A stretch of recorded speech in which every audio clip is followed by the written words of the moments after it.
മീൻ മുട്ട. ഇനിയിപ്പോൾ വലിയ മീനിൻ്റെ ആണെങ്കിലും ചെറിയ മീനിൻ്റെ ആണെങ്കിലും ഈ ഒരു രീതിയിൽ പാചകം ചെയ്ത് നോക്കിയോ, നല്ലൊരു റെസിപ്പി പറഞ്ഞുതരാം. നല്ലൊരു വലിയ മീനിൻ്റെ മുട്ടയാണ് ഈ കാണുന്നത്. ഇത് ഏത് മീനിൻ്റെ ആണെന്ന് മനസ്സിലായവരുണ്ടോ? ഒരു ക്ലൂവും കൂടെ തരാം കേട്ടോ. ഏകദേശം 1 കിലോയ്ക്ക് മേലെയായിരുന്നു ഈ മീൻ മുട്ടയുടെ വെയിറ്റ്. ഇത് ക്ലീൻ ചെയ്യുന്ന സമയത്ത് എന്ത് റെസിപ്പി ചെയ്യണമെന്ന് ഡൗട്ടായിരുന്നു. സാധാരണ ഹോട്ടൽസിലെല്ലാം കിട്ടുന്നത് ഫ്രൈയും റോസ്റ്റും തോരനും ഒക്കെയാണ്. ഇതിൽ നിന്നെല്ലാം ഒരു വെറൈറ്റി പരീക്ഷിച്ച് നോക്കിയതാണ്. ഒരുപക്ഷെ റെസിപ്പി ഫ്ലോപ്പ് ആയിരുന്നെങ്കിൽ ഈ വീഡിയോ ഞാൻ പോസ്റ്റ് ചെയ്യില്ലായിരുന്നു. സിമ്പിളായിട്ട് എന്നാൽ ഹെൽത്തി ആയിട്ടുള്ള ഒരു മീൻ മുട്ട റെസിപ്പി കാണാം. 2 സ്റ്റെപ്പായിട്ടാണ് പാചകം. ചെറിയ ഉള്ളി, വെളുത്തുള്ളി, പച്ചമുളക് മിക്സിയിലിട്ട് ചതച്ചൊന്ന് എടുക്കുക. സവാള എടുക്കാതെ ചെറിയ ഉള്ളി തന്നെ ചേർക്കുക. മാത്രമല്ല ഇതിൽ ഇഞ്ചി ചേർക്കുന്നില്ല. ഇതിന്റെ കൂടെ കറിവേപ്പിലയും തക്കാളിയും കൂടെ ചേർത്ത് കൊടുക്കണം. ഇനി നമുക്ക് വേണ്ടത് പൊടി ഐറ്റംസ് ആണ്. ഇതിലേക്ക് ആവശ്യത്തിന് മഞ്ഞപ്പൊടിയും കുരുമുളക് പൊടിയും കൂടെ കുറച്ച് ഉലുവ പൊടിച്ചതും കൂടെ ചേർത്ത് കൊടുക്കാം. ഇനി ഇതിലേക്ക് ചേർക്കുന്നത് കാശ്മീരി മുളക് പൊടിയും ആവശ്യത്തിന് ഉപ്പുമാണ്. ഇതിന്റെ അളവുകളൊന്നും കറക്റ്റായിട്ട് പറയാൻ പറ്റില്ല. മീൻ മുട്ടയുടെ ക്വാണ്ടിറ്റി പോലെ ഇരിക്കും. അതുകൊണ്ട് ആവശ്യാനുസരണം ചേർത്ത് കൊടുക്കുക. അടച്ചു വെച്ച് 10 മിനിറ്റ് കുക്ക് ചെയ്യുമ്പോൾ തന്നെ ഇതിൽ നിന്ന് വെള്ളം ഇറങ്ങിക്കോളും. ഒരു 5 മിനിറ്റ് ഇടവിട്ട് മീൻ മുട്ട തിരിച്ചിട്ട് കൊടുക്കണം. ഇത് കുറച്ച് വലിയ മുട്ട ആയതുകൊണ്ട് ഏകദേശം 20 മിനിറ്റോളമായി ഇതൊന്ന് കുക്ക് ചെയ്തെടുക്കാൻ. ഈ വെള്ളം മൊത്തം വറ്റുന്നത് വരെ പാചകം ചെയ്യണം. ആദ്യം തന്നെ കുക്ക് ചെയ്തിട്ട് കട്ട് ചെയ്യുന്നതുകൊണ്ട് മീൻ മുട്ട ഉടഞ്ഞു പോകാതെ കട്ട് ചെയ്യാൻ പറ്റും. ഇനി രണ്ടാമത്തെ സ്റ്റെപ്പ് പാചകം തുടങ്ങാം. വെളിച്ചെണ്ണയിൽ ചെറിയ ഉള്ളിയും വെളുത്തുള്ളിയും ചതച്ചൊന്ന് ചേർത്ത് കൊടുക്കുക.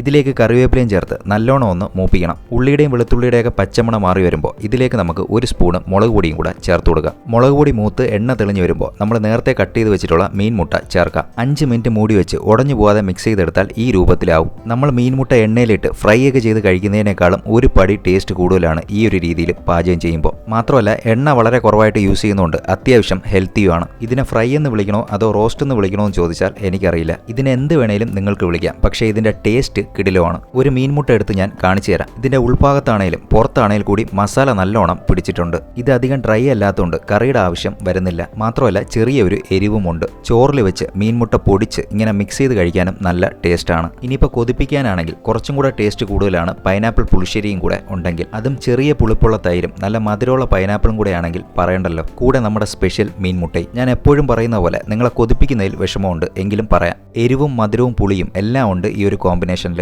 എത്ര കഴിച്ചാലും ഈ ഒരു കോമ്പിനേഷൻ മതിയാവില്ല. ഇതിന്റെ ടേസ്റ്റ് നമ്മുടെ നാവിൻ തുമ്പത്ത് കാണും.